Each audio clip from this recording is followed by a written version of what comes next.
I don't know about the rest of our continent, Africa, but here in Ghana, there is an adage that goes like, respect your elders.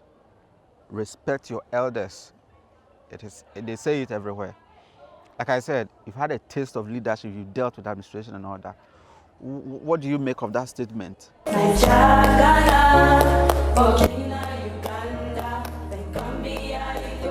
You are the head prefect domestic. Why are you laughing? Academic. Head prefect academic. Yes. Head prefect academic of this school. Now I'm going to ask you this question because you've dealt with, you've had a taste of leadership, you've dealt with administration and all that, and students and all that, your mates and all that. I don't know about the rest of our continent, Africa, but here in Ghana, there is an adage that goes like, respect your elders. Respect your elders. They say it everywhere. Like I said, you've had a taste of leadership, you've dealt with administration and all that. What do you make of that statement?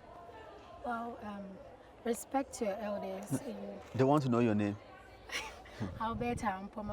Alberta. Talk to us. Okay. In our Ghanaian context, if they say respect your elders, it means giving them ultimate honor and all the necessary respect you can. I want to share my experience with you to elaborate on it more. As an academic head girl, whenever it's time for examinations, we arrange set the place out for exams. And we work closely with our academic patron, one Mr. here. And there was a time we had to arrange the assembly hall for exams. And you see, we arranged it 20 by 10 on each row and column. And I think he had forgotten how it's done. But you see, because he's an elder, let me put it that way, and younger, he feels what he's saying is right. So even if it's wrong, I'm supposed to just say, okay, sir, this what you're saying.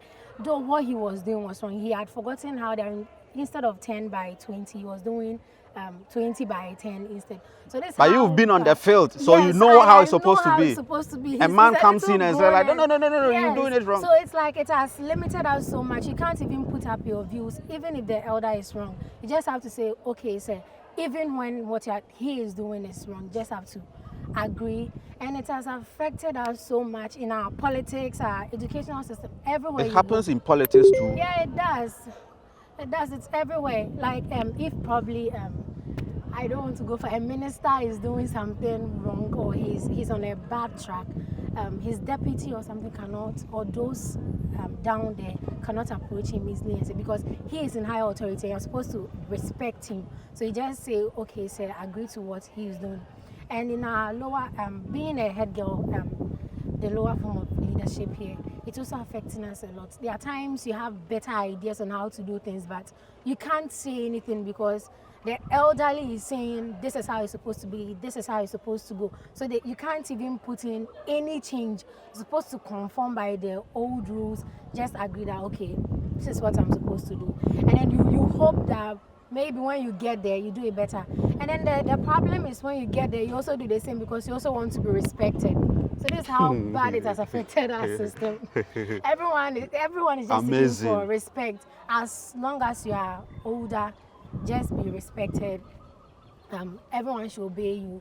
No one goes contrary to what you are saying. Now the youth can't do things on their own. People can't speak out for themselves because they are supposedly supposed to respect their elders.